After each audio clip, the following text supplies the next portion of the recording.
قادیانیت فرقہ ہے، ایک ٹولہ ہے جو سراسر اسلام کے مسلمانوں کے خلاف جو معرض وجود میں آیا، ان کے خطرناک وار، خطرناک سازشیں، خطرناک حملے سمجھنے کی ہمیں اس لیے ضرورت ہے۔ ایک ہے کہ یہ نعرہ لگا قادیانیت مرد آباد یا قادیانیت پہ لعنت یا مرزائیوں پہ لعنت، یہ ایک نعرہ ہے، یا یہ اقرار کر لینا کہ ختم نبوت زندہ باد۔ یہ بھی اگرچہ انسان اپنے ایمان کے لحاظ سے اظہار کرتا ہے کہ میرا قادیانیت سے کوئی تعلق نہیں، لیکن قادیانیت کے کچھ جراثیم، کچھ وائرس ایسے ہیں جو انسان کے اندر داخل ہو جاتے ہیں اور پھر انسان کو پتہ تک ہی نہیں چلتا۔ ایسی چیزوں کو سمجھنا لازمی اور ضروری ہوتا ہے۔ ظاہری بات ہے کہ مریض کو جس وقت مرض کا پتہ چلتا ہے تو پھر وہ لازمی علاج کرتا ہے، اس مرض سے بچنے کی کوشش کرتا ہے۔ جس وقت بیچارے کو پتہ ہی نہ چلے کہ میں کس طرح مرض کے اندر مبتلا ہوں تو وہ مرض بڑھتا جائے گا اور ایک نہ ایک دن ہلاکت تک پہنچ جائے گا۔ قادیانیت کی چھپی ہوئی کچھ سازشیں، کچھ وار ایسے ہیں کہ ہم ہو سکتا ہے زبان سے قادیانیت مرد آباد کا نعرہ بھی لگا رہے ہوں، اور ہمارے اندر وہ سازشیں، وہ ان کے جراثیم، وہ ان کے خطرناک حملے وہ بھی ہماری ذات کے اندر پائے جا رہے ہوں، پھر صرف زبان کا نعرہ کوئی فائدہ نہیں دے گا۔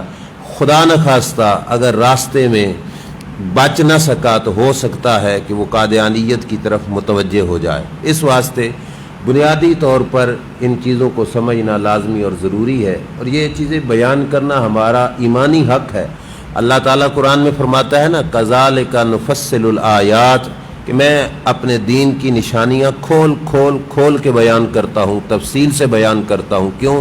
وَلِتَسْتَبِينَ سَبِيلُ الْمُجْرِمِينَ، تاکہ مجرم لوگوں کا راستہ واضح ہو جائے، اور مجرم کا راہ واضح ہونے سے پھر لوگ اس راستے سے بچتے ہیں، اس سے اپنے آپ کو محفوظ رکھتے ہیں۔ تو سنیے، قادیانیت کا بیسیکلی اور بنیادی جو سلسلہ شروع ہوا، اس میں جو وائرس تھا وہ بھی چیک کرنا لازمی اور ضروری ہے۔ اسلام کی سربلندی کا جو سب سے بہترین ذریعہ تھا وہ جہاد تھا۔ جہاد اسلام کا ایک بہت بڑا ترہ امتیاز ہے۔ غیر مسلم طبقہ نے جب یہ دیکھا کہ یہ مسلمان ایسے لوگ ہیں جو 313 ہو کر بھی 1000 سے ٹکر لے لیتے ہیں، جہاد کرتے ہیں، اور کئی میدانوں میں ایسی نوبت بھی آئی کہ 12 بندے 12,000 سے لڑتے رہے، اور اللہ کریم نے مسلمانوں کو فتح عطا فرمائی۔ اس سلسلے کو ختم کرنے کے لیے غیر مسلم نے کوشش کی۔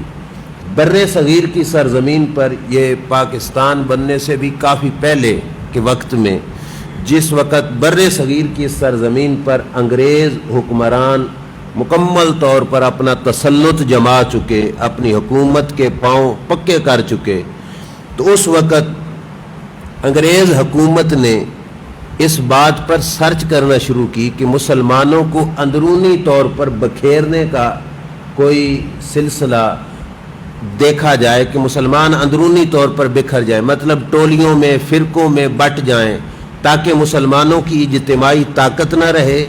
اور دوسرا فائدہ انہوں نے یہ حاصل کرنا چاہا کہ جس وقت اجتماعی طاقت نہیں رہے گی تو اس وقت مسلمانوں کے دلوں سے جہاد کا خیال ہم ختم کر دیں گے۔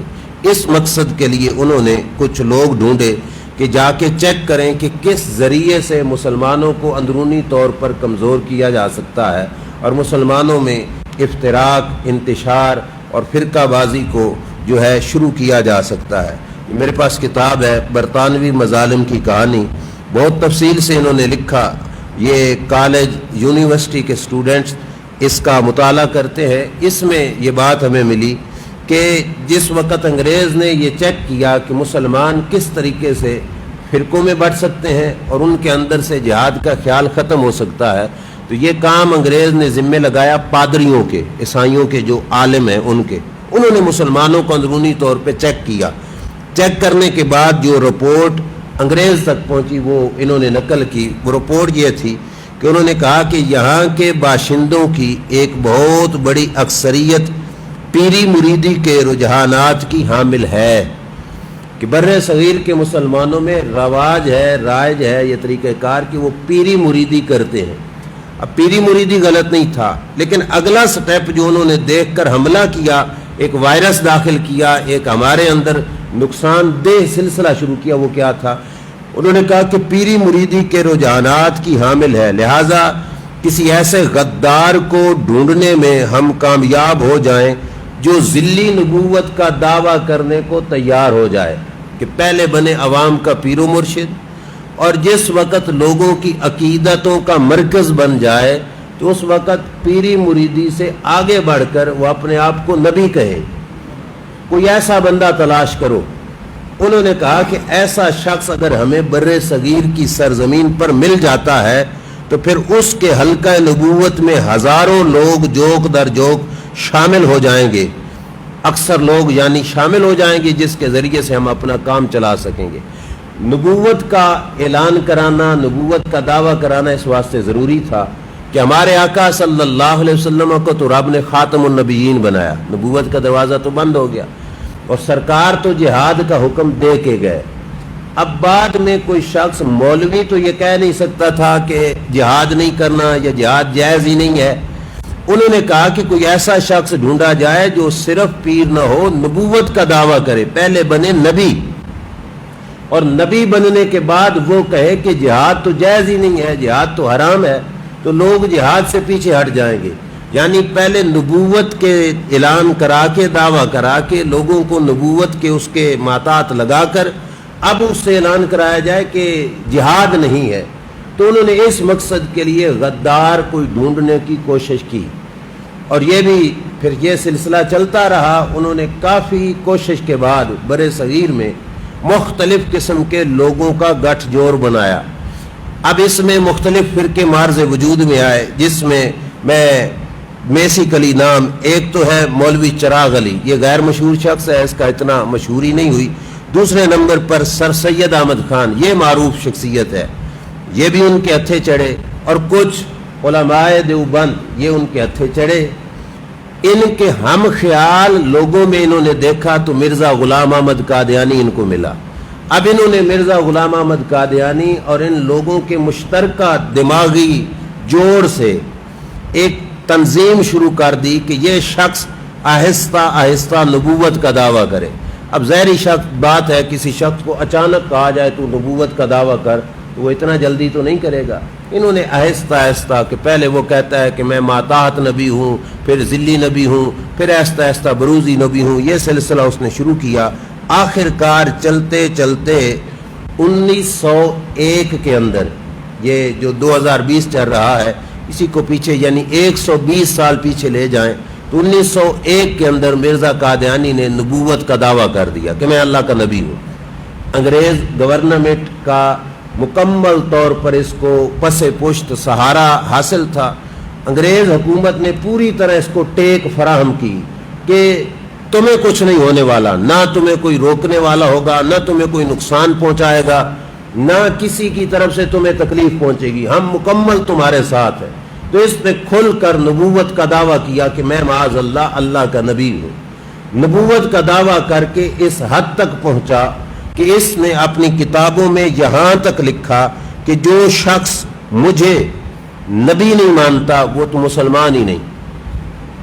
کہا کہ جو مجھے نبی نہیں مانتا وہ مسلمان ہی نہیں، اور یہاں تک بھی کہا کہ جس نے مرزا غلام احمد کا کلمہ نہیں پڑھا، ایسے لوگوں کے ساتھ رشتے جوڑنے اور تعلقات جوڑنے یہ بالکل جائز اور ٹھیک بھی نہیں، یہاں تک بھی اس نے کہہ دیا۔ اور اس سے آگے بڑھتے ہوئے اس نے اپنی نبوت کے سلسلے میں مسلمانوں کے ساتھ ایسا طریقہ کار اختیار کیا کہ اس نے کہا کہ کسی ایسے شخص کے پیچھے نماز پڑھنی بھی جائز نہیں جو غلام احمد کا کلمہ نہ پڑھتا ہو، یعنی جو میرا کلمہ نہ پڑھتا ہو ایسے شخص کے پیچھے نماز پڑھنی بھی جائز نہیں۔ اور اپنے معتقد لوگوں کو اس بات پر بھی باور کرایا کہ تمہارا فرض بنتا ہے کہ جس نے میرا کلمہ نہیں پڑھا اس کو مسلمان ہی نہ سمجھو۔ اب یہ بیسیکلی بات، اور یہ باقاعدہ ان کی کتابوں میں یہ حوالہ موجود ہے، انوار خلافت میاں محمود احمد اس کا خلیفہ تھا، اس نے لکھا کہ جس نے ہمارا کلمہ نہیں نہ پڑھا، مرزا غلام احمد کو نبی نہیں مانتا، تم اسے مسلمان نہ سمجھو، اپنے مرزائیوں کو کہا۔ یہ بات قابل غور ہے کہ آج کا کلمہ پڑھنے والا، رسول اللہ کا کلمہ پڑھنے والا مسلمان اس بات کے کہنے سے ڈرے کہ قادیانی کافر ہے، ہم ڈرے، اور وہ بغیر ڈر کے کہہ رہے ہیں کہ جو ہمارے نبی کو نہیں مانتا، جھوٹے نبی کو، کذاب نبی کو، وہ کافر ہے۔ انہوں نے سرعام کتابوں میں لکھا، اور اس بات پر باقاعدہ شواہد موجود ہے کہ انہوں نے مرزا غلام احمد کا انکار کرنے والے مسلمانوں کو، جو ہمارے سچے مخلص مسلمان تھے، پکڑ پکڑ کر شہید بھی کیا۔ کس نیت سے؟ کہ یہ لوگ تو مسلمان ہی نہیں ہیں، یہ ہمارے نبی کو مانتے ہی نہیں ہیں۔ تو اتنا سلسلہ اس نے چھوڑا اور لوگوں کے اندر اپنی نبوت کا جو ہے سلسلہ رائج کیا۔ جس وقت اس نے سمجھا کہ میری نبوت لوگوں کے ذہنوں میں پھیل گئی ہے، اس وقت اس نے آ کے سب سے پہلا جو انگریز گورنمنٹ کا جو مقصد تھا وہ اس نے پورا کرتے ہوئے جہاد کے خلاف بولنا شروع کر دیا۔ جہاد تو ہے ہی کوئی شے نہیں جی، لڑائی کرنا، جنگ کرنا، قتال کرنا، مرزا قادیانی نے فتویٰ دیا کہ یہ تو حرام ہے سرے سے، اس کا نظریہ اور سوچ ذہن سے نکال دی جائے۔ اس نے یہاں تک کہہ دیا کہ جہاد کرنا جائز اور ٹھیک نہیں۔ یہاں تک کہ گفتگو میں قادیانیت کا ایک خطرناک وائرس آپ کے سامنے آیا کہ پیری مریدی، اگرچہ وہ تو سلسلہ جائز ہے، لیکن پوری پیری مریدی میں اندھی عقیدت وہ انسان کو قادیانیت کی طرف لے کے جائے گی۔ یہ خطرناک وائرس ہے۔ اندھی عقیدت اگر نہ ہوتی تو مرزا غلام احمد کے جو مرید تھے، تعلق والے تھے، جب اس نے نبوت کی طرف اپنے آپ کو پھیرنا چاہا تو وہ اس سے پیچھے ہٹ جاتے، لیکن اندھی عقیدت تھی کہ یہ پیر، یہ ہمارا بڑا، جو بھی کہتا جائے ہم اس کو ٹھیک کہیں۔ وہ اندھی عقیدت مندی انسان کو گمراہی کی طرف لے کے جاتی ہے۔ تو سب سے پہلے نمبر پر یہ وائرس کہ انسان پیری مریدی کے سلسلے میں ضرور جائے، لیکن پیر کو پرکھے کس پر؟ شریعت مصطفیٰ صلی اللہ علیہ وسلم پر، جو اللہ کے رسول کی شریعت کے آئینے میں جس کا قد پورا نظر آئے اس کو پیر بھی سمجھو، اپنا مرشد سمجھو، اس کے پیچھے چلو، یہ بالکل ٹھیک ہے۔ لیکن جس کے قد کا کوئی حصہ شریعت مصطفیٰ کے شیشے سے باہر نظر آئے، اب یہ نہ کہو کہ پیر صاحب ٹھیک ہے، نہیں، اب کہو شریعت مصطفیٰ صلی اللہ علیہ وسلم سچی ہے۔ ہمارے دین نے ہمیں سبق ہی یہی پڑھایا، حتیٰ کہ ہم صحابی کا قول، اصحاب رسول صلی اللہ علیہ وسلم کی کوئی بات آ جائے تو ہم اس کو بھی قرآن اور حدیث پر پرکھتے ہیں کہ قرآن و حدیث کے مطابق اس کے زیر سایہ دیکھتے ہیں، اور اگر اس کے زیر سایہ بن گئی تو ہم قبول کرتے ہیں، اور اگر نہ بنے تو پھر ہم کہتے ہیں کہ یہ صحابی نے نہیں کہا، بعد میں کسی نے جھوٹ صحابی کی طرف منسوب کر دیا ہے۔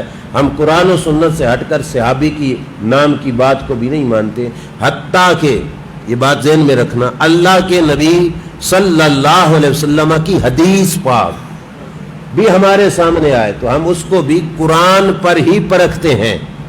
اگر قرآن کے مطابق ہو تو ٹھیک، مطابق نہ ہو اور کوئی تعویل سے سمجھ آئے تو پھر بھی ٹھیک، لیکن نہ سمجھ آئے، نہ قرآن کے ساتھ اس کا جوڑ بنے، قرآن سے ٹکرا رہی ہو، پھر ہم یہ کہیں گے کہ اللہ کے نبی یہ نہیں فرما سکتے، یہ بعد میں کسی نے جھوٹ گڑھا ہے، یہ کسی کی بعد کی سازش ہے۔ تو پیری مریدی میں اس حد تک آگے بڑھ جانا کہ جو پیر کر رہا ہے، چاہے حضور کے دین سے ہٹ کر ہے یا حضور سے دین کی مخالفت میں ہے، اس کو صحیح سمجھنا، یہ بیسیکلی ایک قادیانیت کی جڑ تھی جس سے مرزا قادیانی کا وجود نکلا۔ اور دوسری چیز سنو، جہاد کی مخالفت جس شخص کی زبان سے تم سنو، سمجھ لینا، اگرچہ نعرہ قادیانیت مرد آباد کا لگا رہا ہے، سمجھ لو کہ اس کے اندر قادیانیت کا وائرس گھس چکا ہے، کہ جس شخص نے اسلام کے لیے کفر کے ساتھ لڑائی کو بھی غلط کہا وہ مرزا قادیانی تھا۔ اس نے ایک کتاب لکھی تھی، حضور تاجدار گولڑا فاتح قادیاں سیدنا پیر مہر علی شاہ صاحب رحمۃ اللہ تعالی علیہ کے خلاف، جس کا نام رکھا تھا تحفہ گولڑویہ۔ اس کے اندر اور روحانی خزائن کے اندر اس نے ایک نظم لکھی جس نظم کا نام ہی یہ تھا کہ جہاد کی حرمت۔ اس میں اس نے یہ شعر لکھا کہ چھوڑ دو جہاد کا اے دوستو خیال، دین کے لیے حرام ہے اب جنگ اور قتال۔ کہا کہ جہاد کا خیال ہی نکال دو، دین کے لیے لڑنا تو حرام ہے، یہ کہہ دیا اس نے۔ اور کہا دشمن ہے خدا کا جو کرتا ہے جہاد، منکر نبی کا ہے جو یہ رکھتا ہے اعتقاد۔ اب نبی سے مراد خود اپنی نبوت لی کہ وہ منکر ہے جو سمجھتا ہے کہ کفر کے خلاف جہاد کرنا چاہیے۔ اس نے فتوے جاڑے اس دور میں کہ کافر کے خلاف، غیر مسلم کے خلاف، انگریز کے خلاف جہاد نہیں کرنا۔ دوسری طرف اہل سنت و جماعت، سنیت کے جو بزرگ تھے وہ سراسر میدان میں نکل کر انگریز کے خلاف جہاد کا درس دے رہے تھے مسلمانوں کو، اور لوگوں کو بتا رہے تھے کہ ہمارا بیسیکلی بنیادی اسلام کا تر امتیاز بھی یہی ہے، جہاد ہے۔ بلکہ ہمارے شیخ کامل حضور شیخ الاسلام والمسلمین خواجہ خواجگاں خواجہ محمد قمر الدین سیالوی رحمۃ اللہ علیہ، حضور پیر سیال لجپال کی جو تازہ ترین بات، ہم پچھلے دنوں 10 اپریل کو سیال شریف حاضر ہوئے تو وہاں پہ ایک بزرگ ہیں جن حضرات کو وہاں نسبت حاصل ہے، وہ اچھی طرح جانتے ہیں، بابا نواز صاحب۔ یہ خواجہ قمر الدین سیالوی صاحب رحمۃ اللہ علیہ کے بڑے کلوز یعنی کہ خادم تھے، ان کی زندگی وہیں پہ گزری، اور انہوں نے خود بتایا، ہماری ملاقات ہوئی، ہم تو ان کو بطور تبرک سمجھ کے حضرت صاحب کا ان سے ملاقات کرتے ہیں، پھر دعا کا بھی ان سے کہتے ہیں۔ ملاقات ہوئی تو بتا رہے تھے کہ تقریباً 70-72 سال ہو گئے مجھے یہاں پر خدمت کرتے ہوئے، 70-72 سال ہو گئے۔ اب وہ ویل چیئر پہ تھے، بالکل کمزور ضعیف تھے۔ انہوں نے اپنی بات بتائی۔ اب اس سے پتہ چلتا ہے قادیانیت کیا ہے اور سنیت کیا ہے۔ قادیانیت جہاد سے روکنے والی مسلمان کو، بابا جی بتاتے ہیں کہ میں نے 1947 میں میٹرک پاس کی بیرا شریف سے، تو کہتے ہیں میٹرک کے بعد میرے والد مجھے لے کے آئے خواجہ قمر الدین سیالوی رحمۃ اللہ تعالی علیہ کے پاس۔ انہوں نے خود ہی بتایا، اور انہوں نے کہا کہ میرے والد نے خواجہ صاحب سے کہا کہ یہ میرا بیٹا میٹرک پاس ہے، اس کو کوئی ملازمت تلاش کر کے دو۔ اس وقت یہاں پر انگریزوں کا راج تھا، تو انہوں نے کہا نا کہ اس کو کوئی ملازمت تلاش کر کے دو۔ تو خواجہ صاحب کا جو جواب تھا وہ کیا تھا؟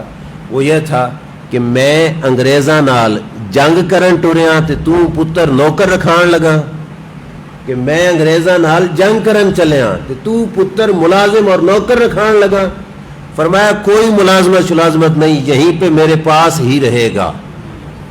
فرمایا اس بزرگ نے، انہوں نے ہمیں بتایا کہ اس وقت سے لے کے آج تک 70 سے زائد سال ہو گئے میں حضور پیر سیال کی خدمت میں ہی یہاں پہ موجود ہوں، اور اگرچہ اس طرف نہیں جانے دیا لیکن مجھے کسی قسم کی کمی بھی نہیں آنے دی۔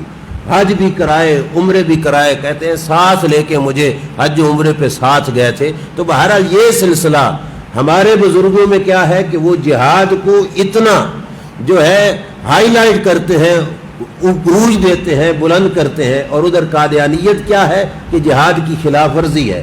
حضور شیخ الاسلام خواجہ قمر الدین سیالوی رحمۃ اللہ علیہ کے والد گرامی تھے خواجہ ضیاء الدین سیالوی۔ اب یہ بات آج کے دور میں جس وقت سے ہم گزرے ہیں ہمیں تو بڑی عجیب انوکھی لگے گی۔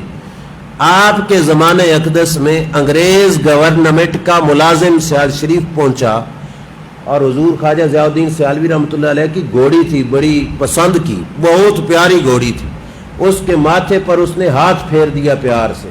انگریز نہیں تھا، انگریز کا ملازم تھا۔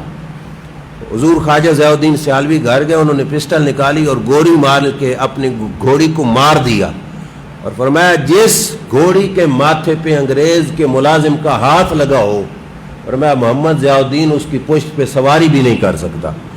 اس قدر جہاد کا جو تعلق ہے وہ ہمارے بزرگوں کے ساتھ تھا، اور گھوڑی رکھی ہوئی تھی، اور باقاعدہ روزانہ نشانے کی تیاری کے لیے نکلتے، اپنی بندوق لے کر اور نشانہ بازی کرتے۔ کسی نے پوچھا حضرت آپ ایسا کیوں کرتے ہیں؟ تو فرمایا ہو سکتا ہے وقت بن جائے اور انگریز سے لڑنا پڑ جائے، تو میں چاہتا ہوں کہ میں اپنی خانقاہ سے نکل کر انگریز کے خلاف جہاد فرماؤں گا۔ یہ مسلمانوں کے بزرگ ہیں، اور ادھر غیر مسلم کا جو ایجنٹ مرزا قادیانی، اس نے فتوے دیے، باقاعدہ کتابوں میں لکھا کہ اب جہاد کی کوئی ضرورت ہی نہیں ہے۔ جہاد کے خلاف اس نے مسلمانوں کے رگ و ریشے میں ایک سوچ بھرنی شروع کر دی۔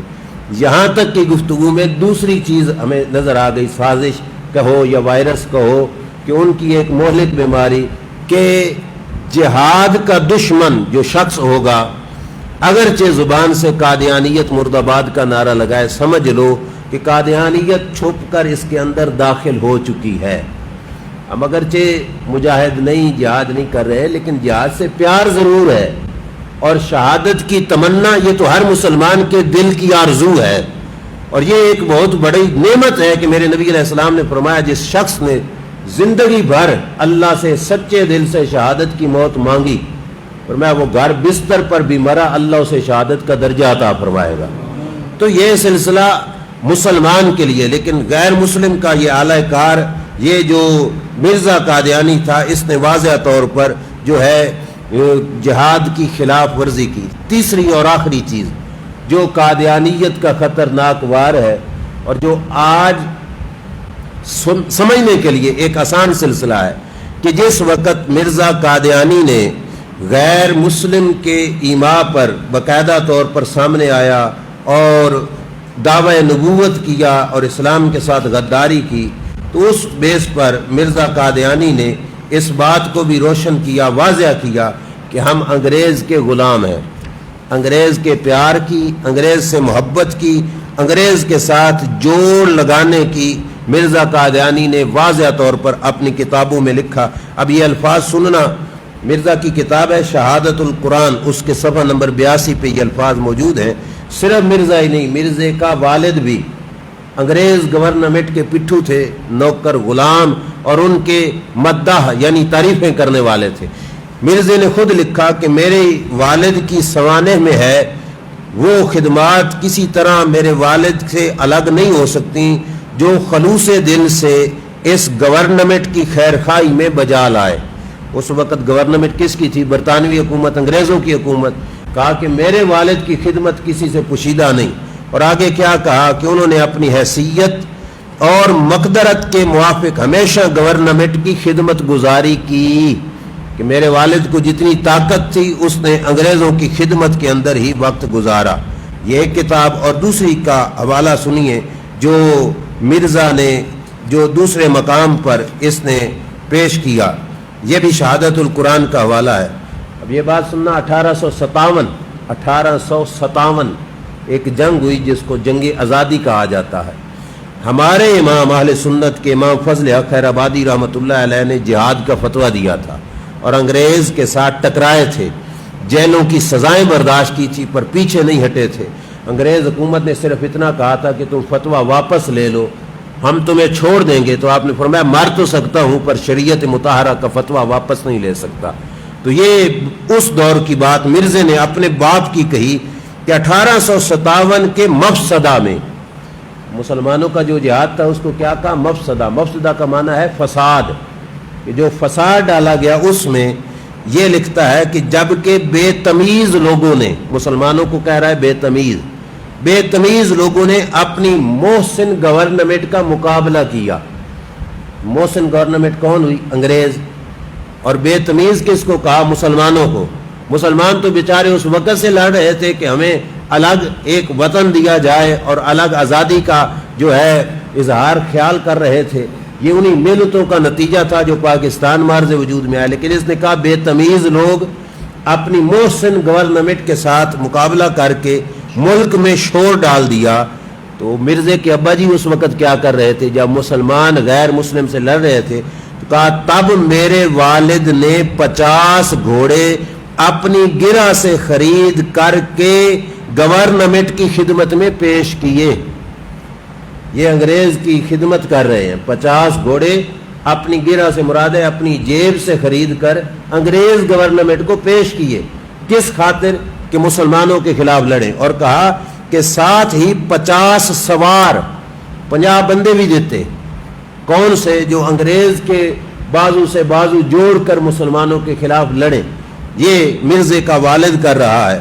اور پھر ایک دفعہ 100 سواروں سے بھی خدمت گزاری کی کہ 100 بندے بھی دے کے آئے. اپنے باپ کے بارے میں کہہ رہا ہے کہ 100 بندے دے کر وہاں سے آئے. انہی مخلصانہ خدمات کی وجہ سے وہ اس گورنمنٹ میں ہر دل عزیز ہو گئے. اپنے باپ کا کہتا ہے میرا والد انگریز کا مخلص خدمت کرنے والا تھا تو انگریز نے اس کو بہت پیارا سمجھا اور انگریز نے پھر ہر قدم پر اس کا ساتھ دیا.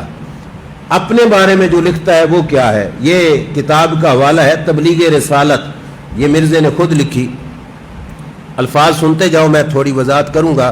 کہتا ہے کہ میں ابتدائی عمر سے اس وقت تک جو قریباً 60 برس کی عمر تک پہنچا ہوں، اپنے زبان اور قلم سے ایک اہم کام میں مشغول ہوں، تاکہ مسلمانوں کے، یہ جملہ سننا، تاکہ مسلمانوں کے دلوں کو گورنمنٹ انگلشیا کی سچی محبت اور خیرخواہی اور ہمدردی کی طرف پھیروں۔